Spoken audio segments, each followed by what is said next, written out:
Uyu munsi tugiye kuganira ku buryo P Diddy cyangwa se Puff Daddy umuhanzi w'umunyamerika yaje gucika igifungo cya burundu yari ateganyijwe gukatirwa mu rubanza rwe, ndetse bikaba ari ibyamaze imyaka myinshi ubwo havugwa yuko P Diddy ari aregwa n'abagore, aregwa n'abasore, aregwa n'abagiye bamukorera, aregwa n'abo bagiye bakundana, ariko biza kurangira P Diddy hari ibyaha akuweho ndetse akurwaho bimwe mu bikomeye. Ndagira ngo uyu munsi rero unege amatwi tuganire kuri uyu P Diddy ni muntu ki, tuganire kuri uyu P Diddy byagenze bite mu rubanza rwe, birangire hari ibyo akuyeho, ni izihe nzira byanyuzemo. Amazina ye bwite yitwa Sean John Combs, wamenyekanye nka P Diddy cyangwa se Puff Daddy. Akaba ari umuhanzi, umushoramari ndetse n'umunyamideli wamenyekanye cyane mu muziki wa hip hop no mu bucuruzi. Uyu Puff Daddy cyangwa se P Diddy yavutse tariki 4 Ugushyingo mu 1969, avukira i Harlem mu mujyi wa New York muri Leta Zunze Ubumwe za Amerika. Twirengagije kandi inkuru y'ubuzima ya P Diddy cyangwa Puff Daddy naho yize, reka mwibutse ibikorwa bimwinjiriza. P Diddy afite label bita Bad Boys Record yashinze mu mwaka wa 1993, ayitangiranamo n'abahanzi nka Notorious B.I.G, Faith Evans ndetse na Mess. P Diddy kandi afite sosiyete ishinzwe kumurika imideli yitwa Sean Jones, yatangiye mu 1998, ndetse akagira na studio ye yitwa Love Records, ari nayo yasoreyemo album ye yise The Love Album. Nanone kandi tuvuye ku bikorwa by'ingenzi byimwinjiriza, ngira ngo hashize imyaka irenga 2 cyangwa se 2 twumva ibirego bishinjwa uyu P Diddy.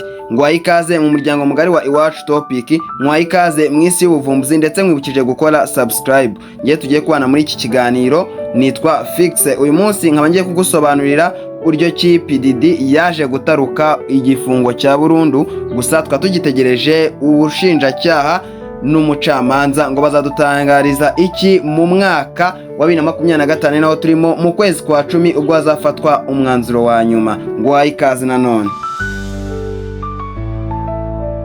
Dusubiye mu mwaka wa 2024 tariki 17 z'ukwezi kwa 9 nibwo P Diddy yatawe muri yombi, ndetse byemezwa n'umushinjacyaha Damian Williams mu itangazo yashyize hanze rivuga riti: kuri uyu mugoroba abakozi ba leta bafunze Sean Combs bigendanye n'inyandiko zo kumufata zatanzwe na Southern District of New York. P Diddy kandi yafatiwe i New York ubwo byaje bikurikira igikorwa cyo gusaka inyubako ze zose cyari cyabaye mu kwezi kwa 3 umwaka wa 2024. Gusa ibingibi nabyo bikaba byaragiye biza mu mpamvu zatumwe uyu P Diddy aza gufungwa muri uku kwezi kwa 9 nyuma y'ibirego bitandukanye yari yagiye ashinjwa. Ubwo kandi P Diddy yakekwagaho ibyaha nko gucuruza abantu, ndetse binafitanye isano n'ufata ku ngufu abadamu bagiye batandukanye ndetse n'abakobwa. Kandi ibi nubwo byateje ikibazo ntibyari bitunguranye, kubera ko uyu muhanzi Sean Combs cyangwa P Diddy mu myaka yagiye itambuka yari yaragiye ashinjwa ibyaha birimo ihohoterwa, kandi nanone bifite aho bihuriye n'imibonano mpuzabitsina ku gahato. Tugarutse kandi ku byo P Diddy aregwa, tukareba mu kwezi kwa 11 mwaka wa 2023 ubwo Cassie Ventura n'abandi bamushinjije ihohotera rishingiye ku gitsina, gufata ku ngufu no gucuruza abantu. Uyu Cassie Ventura ndagira ngo mwibutse yuko ari umu ex yahoze akundana na P Diddy, ndetse bari bafitanye umubano udasanzwe bakadaca baza gutandukana, ari nabwo yagiye atanga ibirego byose uko twagiye tubibona yaregaga P Diddy. P Diddy kandi akaba yarabihakanye byose yivuye inyuma, ndetse we n'umuvugizi we bagaragaza ko ari ibirego bishingiye ku gusaba amafaranga yaregwaga. Uyu mwaka wa 2023 ukwezi kwa 12 nibwo wongeye gutangwa ikirego ko ari umugore wagurishijwe mu mibonano na P Diddy, kandi uyu akaba yaragaragazaga ko ibi yabikorewe ubwo yari agifite imyaka 17 yonyine. Yaje guhindura isura ubwo igitangazamakuru cya CNN cyashyiraga hanze amashusho ya CCTV kamera agaragaramo P Diddy akubita Cassie Ventura, binarangira P Diddy abyemeye ndetse anasaba imbabazi, ariko akomeza ahakana ibindi byaha byose ashinjwa. Haje kwiyongeraho rero icyaha cyo gufata ku ngufu umukobwa utujuje imyaka y'ubukure no kumuhatira imibonano mpuzabitsina n'abandi bantu. Nyuma y'ibirego bigiye bitandukanye P Diddy yagiye aregwa, by'umwihariko yaregwaga n'igitsina gore bamushinja ihohotera rifite aho rihuriye n'imibonano mpuzabitsina, gucuruza abantu n'ibindi bigiye bitandukanye, yaje gufungwa. Gusa nyuma y'uko P Diddy afunzwe yitabye urukiko ku munsi wa mbere, akomeza ahakana ibyaha ashinjwa ndetse birangira urukiko rwanzuye ko akomeza gufungwa. Ubwo byari bitegerejwe ko urubanza rwe rwatangirira mu mizi. Umucamanza yahakanye ko P Diddy yatanga ingwate ngo abe aburana ari hanze arekurwe, bitewe n'ubundi n'imbaraga P Diddy yari asanzwe afite hanze zavugagwa yuko P Diddy ashobora kugera hanze akaba yagira icyo akora yirwanaho, cyane ko yari asanzwe azwiho imyitwarire idahwitse. Ibi byagaragajwe n'umucamanza ubwo yavugaga yuko yakishyura abatangabuhamya bakavuga ibitarabayeho, cyangwa se akaba yagira abo ahatiriza kwisubiraho. Mu byaha kandi P Diddy yaregwaga hari harimo icyaha gikomeye cyo gushinga ikigo cyiswe icy'ubugizi bwa nabi, cyashinjwaga gufunga no gucuruza abakobwa, kubakoresha imirimo y'agahato, ruswa ndetse no kubangamira inzego z'ubutabera.